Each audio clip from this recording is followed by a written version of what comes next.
ماں باپ کے 3 عمل اپنی اولاد کی زندگی خطرے میں ڈالتے ہیں۔ حضرت علی رضی اللہ تعالیٰ عنہ نے فرمایا، حضرت علی رضی اللہ تعالیٰ عنہ سے ایک بوڑھی عورت نے پوچھا، کیا میرے عمل بھی میری اولاد کو نقصان پہنچا سکتے ہیں؟ حضرت علی رضی اللہ تعالیٰ عنہ نے فرمایا، ایسے 3 عمل جو تمہارے بچوں کو موت تک لے جا سکتے ہیں، وہ 3 عمل یہ ہیں۔ بسم اللہ الرحمن الرحیم۔ مسلم کی حدیث میں یہ روایت مرکوز ہے، حضرت محمد مصطفیٰ صلی اللہ علیہ وآلہ وسلم نے فرمایا، اگر میں ماں باپ کو اس دنیا میں پاتا تو میں نماز عشاء کے فرض پڑھ رہا ہوتا تو کسی ایک کی آواز سن لیتا تو میں نماز چھوڑ کر انہیں لبیک کہتا۔ ایک مرتبہ حضرت علی رضی اللہ تعالیٰ عنہ اپنے حجرہ مبارک میں تشریف فرما رہے تھے۔ ایک بوڑھی عورت آ کر عرض کی، اے امیر المومنین، میری 2 ہی اولادیں ہیں، ایک بیٹا ایک بیٹی، وہ دونوں ہی نافرمان ہیں اور وہ اکثر اوقات بیمار بھی رہتے ہیں، اور میری بیٹی کا رشتہ لینے کے لیے کوئی تیار نہیں، نہ ہی کوئی میرے بیٹے کو رشتہ دینے کے لیے تیار ہے۔ میں ایسے کون سے عمل کروں جس سے ان کی زندگی میں نفع اور مال و رزق میں برکت آ جائے اور میری نافرمانی بھی نہ کریں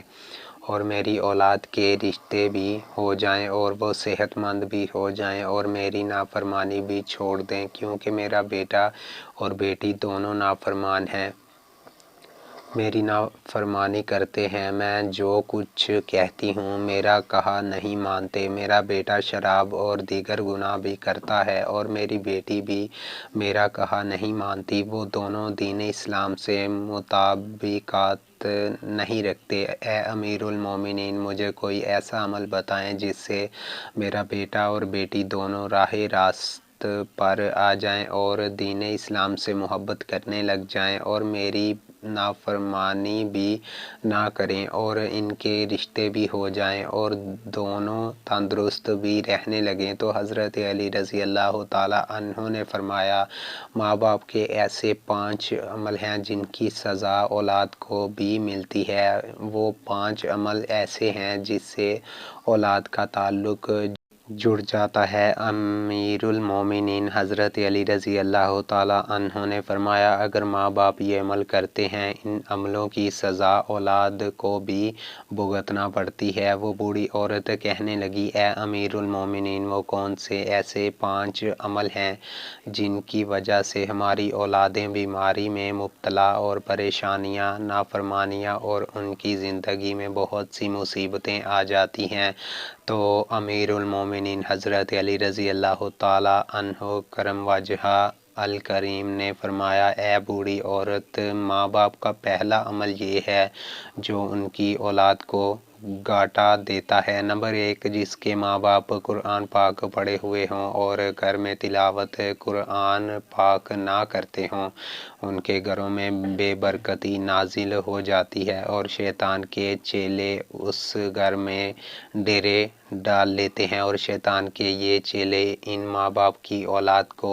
بھٹکاتے رہتے ہیں، جس کی وجہ سے ان ماں باپ کی اولادیں بیمار رہنے لگتی ہیں اور گھر میں لڑائی جھگڑے، ناچاکیاں اور بے اعتمادی بڑھ جاتی ہے، جس کی وجہ سے ان کی اولادیں نافرمان ہونا شروع ہو جاتی ہے، بلکہ دین اسلام سے بھٹکنا بھی شروع ہو جاتی ہے۔ کیونکہ قرآن پاک اللہ تعالیٰ کی ایسی مقدس کتاب ہے جس کے ہر الفاظ کو پڑھنے سے اللہ تبارک و تعالیٰ انسان کو 10 نیکیاں عطا فرماتا ہے اور ہر 10 نیکیوں کے بدلے میں انسان کا مرتبہ اور رتبہ بلند کر دیا جاتا ہے اور ہر اس کی نیکی کے بدلے میں اس کے گھر میں برکتیں اور رحمتیں نازل فرماتا ہے، جن کی وجہ سے اس ماں باپ کی اولادوں پر اثر پڑتا ہے اور ان کی اولادوں پر بیماریاں اور مصیبتیں ختم ہو جاتی ہیں اور وہ باحیا اور دین اسلام پر قائم رہتی ہیں اور اللہ تبارک و تعالیٰ ان کی اولادوں کی قسمت اپنے ایک فرشتے کے ذمہ لگا دیتا ہے۔ وہ فرشتہ ان شیطان کے چیلوں کو بھگا دیتا ہے اور ان کے گھر میں برکتیں اور رحمتیں اللہ تبارک و تعالیٰ کے فضل و کرم سے برستی رہتی ہیں۔ جہاں اللہ تعالیٰ کی برکتیں اور رحمتیں برسنا شروع ہو جائیں اس گھر میں نہ ہی تو شیاطین آ سکتے ہیں، نہ بے برکتی ہی ان کی اولادوں کو کوئی سایہ یا تنگ دستیاں یا کوئی اور پریشانی انہیں چھو بھی نہیں سکتی۔ ہم نے تقریباً یہ دیکھا بھی ہے کہ اکثر اوقات ہمارے رشتہ دار اپنے گھروں میں جھانک کر دیکھیں، ہمارے قرآن پاک جو اللہ تعالیٰ کی مقدس کتاب ہے، جو ہمارے آخری نبی حضرت محمد صلی اللہ علیہ وآلہ وسلم پر نازل ہوئی، ہمارے گھروں میں پڑی ان پر دھول جمع ہو گئی ہے۔ ہم قرآن پاک کی تلاوت کم پیش کرتے ہیں، حالانکہ ہمیں روزانہ قرآن پاک کی تلاوت کرنی چاہیے تاکہ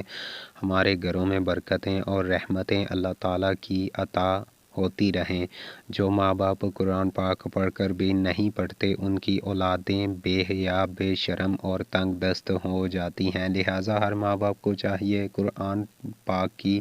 تلاوت کرتے رہا کریں۔ نمبر 2، امیر المومنین حضرت علی رضی اللہ تعالیٰ عنہ نے فرمایا، جس گھر میں ماں باپ روزانہ لڑتے ہیں اور گالیاں ایک دوسرے کو دیتے ہیں، جہاں گالیاں دی جائیں صرف شیطان ہی اس گھر میں ڈیرے ڈال لیتے ہیں اور ان کو بھٹکاتے رہتے ہیں۔ آپ خود سوچ کر دیکھیے، جہاں اللہ کے فرشتے نہ آئیں تو وہ گھر تو جہنم کہلائے گا۔ اللہ کے فرشتے تو صرف یہودیوں اور مشرکوں کے گھر میں نہیں آیا کرتے، کیونکہ حضور اقدس صلی اللہ علیہ وسلم کا فرمان مبارک ہے، ایک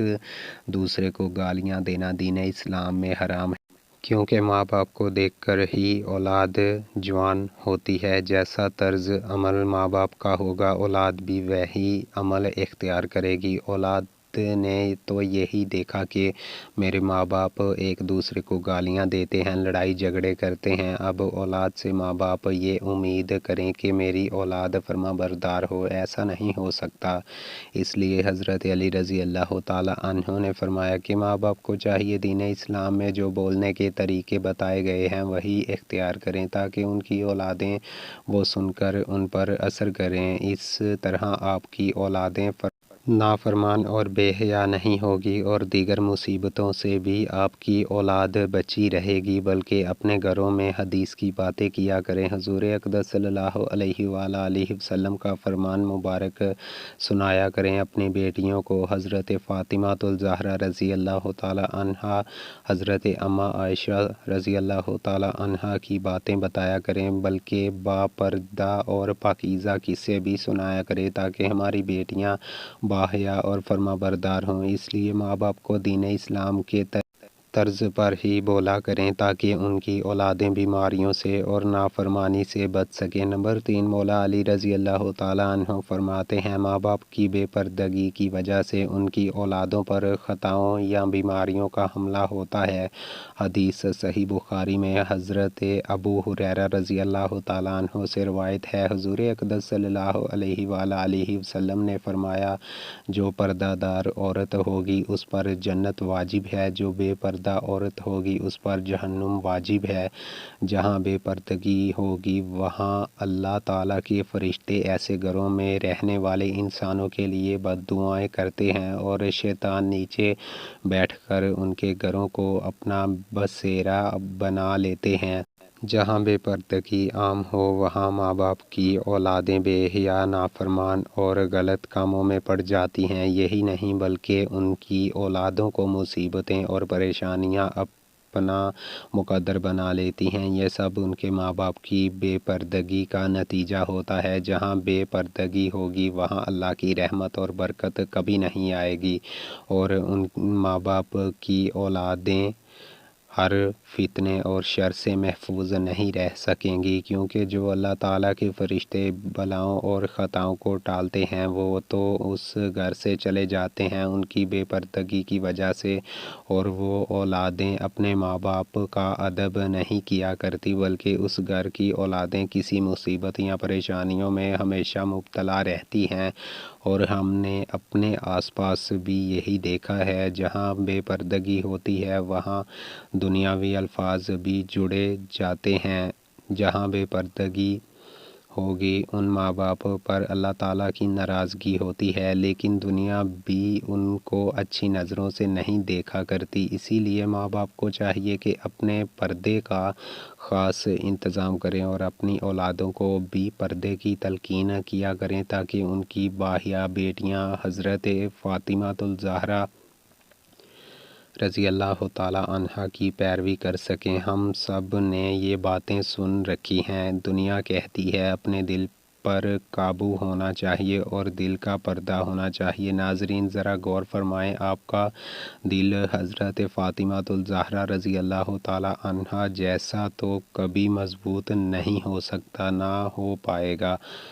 حضرت فاطمۃ الزہرا رضی اللہ تعالیٰ عنہا کو حضور اقدس صلی اللہ علیہ وسلم شادی کے بعد اپنے گھر لے کر جا رہے تھے۔ آگے راستے میں ایک نابینا صحابی بیٹھا ہوا تھا۔ حضرت فاطمۃ الزہرا رضی اللہ تعالیٰ عنہا نے اپنے چہرے مبارک پر پردہ ڈال دیا۔ حضور اقدس صلی اللہ علیہ وسلم نے فرمایا، بیٹی فاطمہ، صحابی تو اندھا ہے، وہ آپ کو دیکھ نہیں سکتا۔ حضرت سیدہ فاطمۃ الزہرا رضی اللہ تعالیٰ عنہا نے فرمایا، بابا وہ صحابی اندھا ہے، میں تو اسے دیکھ سکتی ہوں۔ ناظرین یہ ہمارے لیے صرف حضرت فاطمہ اور حضور اقدس صلی اللہ علیہ وسلم کا ایک نمونہ تھا۔ اپنے پردے کو اپنی زندگی کا مقصد بنا لیں۔ آپ کو نہیں معلوم یہ مشرقوں اور یہودیوں کی چال ہے۔ ہمارے پاک دامن بیٹیوں اور بہنوں کو وہ ورگلا رہے ہیں تاکہ وہ پردہ نہ کریں۔ یہ ہماری ثقافت اور دین اسلام کے خلاف ہے، پر وہ عورت کا زیور ہے اور عورت زیور کے بنا اچھی نظر نہیں آتی۔ اس لیے اپنے پردے کو حضرت فاطمہ الزہرا رضی اللہ تعالیٰ عنہا کی طرح اپنائیں تاکہ اللہ تعالیٰ اور اس کا رسول صلی اللہ علیہ وسلم بھی خوش ہو جائیں اور آپ کی یہ دنیا اور آخرت سنور جائے گی۔ نمبر 4، حضرت علی رضی اللہ تعالیٰ عنہ نے فرمایا، جو ماں باپ دوسرے کسی ماں باپ کی اولادوں کے لیے اچھا نہ سوچتے ہوں یا نہ دیکھتے ہوں، ان کی اولادوں پر اللہ تعالیٰ بھی وہی فرمان جاری کرتے ہیں۔ جو لوگ دوسروں کی اولادوں کے لیے برا سوچتے ہیں، اللہ تبارک و تعالیٰ ان کی اولادوں کے لیے برا کرتے ہیں، کیونکہ اللہ وحدہ لا شریک ہے، اس کی بے پناہ قدرت ہے۔ اللہ تعالیٰ کسی بھی ماں کی محبت سے زیادہ اپنے بندے سے پیار کرتے ہیں۔ جب تم کسی کی اولاد کو دھوکہ یا کسی پریشانی میں ڈالو گے، اللہ تعالیٰ وہی نظریہ آپ کی اولادوں پر مسلط کر دیتے ہیں۔ جیسا کرو گے ویسا بھرو گے۔ تم اگر کسی کی اولاد کے لیے اچھا سوچو گے تو اللہ تعالیٰ آپ کی اولادوں کے لیے بھی اچھا سوچیں گے۔ جیسا تم کسی کی بیٹی کے بارے میں سوچتے ہو یا کسی کے بیٹے کے بارے میں سوچتے ہو تو ویسا ہی اللہ تبارک و تعالیٰ تمہاری اولادوں کا بھی دوسروں کی نظر میں یہی نظریہ قائم کر دیتے ہیں۔ حدیث پاک کا ایک مفہوم ہے، حضور اقدس صلی اللہ علیہ وآلہ وسلم کی خدمت اقدس میں ایک صحابی نے عرض کی، یا رسول اللہ صلی اللہ علیہ وآلہ وسلم، فلاں صحابی کسی عورت کو چھپ چھپ کر دیکھتا ہے، تو آپ صلی اللہ علیہ وآلہ وسلم نے اس صحابی کو فرمایا، اس کو بلا کر لاؤ۔ جب وہ صحابی آپ صلی اللہ علیہ وسلم کی خدمت اقدس میں حاضر ہوا، آپ صلی اللہ علیہ وسلم نے اس کو فرمایا، تم اپنے گھر کی نگہبانی چھوڑ گئے ہو کیا؟ اس صحابی نے عرض کی، یا رسول اللہ صلی اللہ علیہ وسلم، نہیں، میں تو اپنے گھر پر آپ کے فرمان کے مطابق ضرور نگہبانی کرتا ہوں۔ آپ صلی اللہ تعالیٰ علیہ وسلم نے فرمایا، جاؤ گھر جا کر دیکھو آپ کا گھر محفوظ بھی ہے یا نہیں۔ تو وہ صحابی جب گھر پہنچا تو اس کی ایک دیوار گر چکی تھی، تو وہ صحابی فوراً حضور اقدس صلی اللہ تعالیٰ علیہ وسلم کی خدمت اقدس میں حاضر ہوا اور فرمایا، یا رسول اللہ صلی اللہ علیہ وسلم، یہ کیا ماجرا ہے؟ آپ صلی اللہ تعالیٰ علیہ وسلم نے فرمایا، کسی باپ پردہ عورت کو تم چھپ کر دیکھو گے اللہ تعالیٰ تمہارے گھر کی دیواریں گرا دیں گے۔ اس لیے یہ ہر کسی کی بیٹی کو اپنی بیٹی سمجھو، ہر بہن کو اپنی بہن سمجھو، تاکہ تمہاری عزتیں بھی محفوظ رہ سکیں۔ نمبر 5، امیر المومنین حضرت علی رضی اللہ تعالیٰ عنہ نے فرمایا، جو ماں باپ اپنے گھر میں حلال اور حرام کا فرق نہ کرتے ہوں، حرام وہ نہیں جو حرام جانور کھا لیا جائے یا کوئی اور حرام چیز کھا لی جائے، وہ تو قطع حرام ہے، حرام وہ جو حلال کو حرام کر کے کھایا جاتا ہے، یعنی کسی کو دھوکہ فریب کاری دے کر کسی کا حق کھا لیا جائے تو یہ حلال ہو کر بھی حرام ہو جاتا ہے، یا کسی مسکین غریب کا حق مار کر وہی رزق اپنے بچوں کو کھلایا پلایا جائے تو وہی بچے نالائق، بے حیا، بے شرم اور بے ادب ہو جاتے ہیں۔ بعض احباب ایسا ہی کرتے ہیں کہ میں نے فلاں حلال یا رزق اتنے کا خریدا تھا اور قسم اٹھا لیتے ہیں، وہ مال تو بک جاتا ہے لیکن اس میں برکت نہیں رہتی۔ برکت اسے کہتے ہیں جس رزق میں اللہ کی رضا شامل ہو، جس رزق میں برکت نہ ہو یعنی اللہ کی رضا نہ ہو، وہ رزق حرام ہو جاتا ہے۔ اس عمل سے بھی ان ماں باپ کی اولادیں نافرمان، بے حیا اور دین کے بتائے ہوئے راستے پر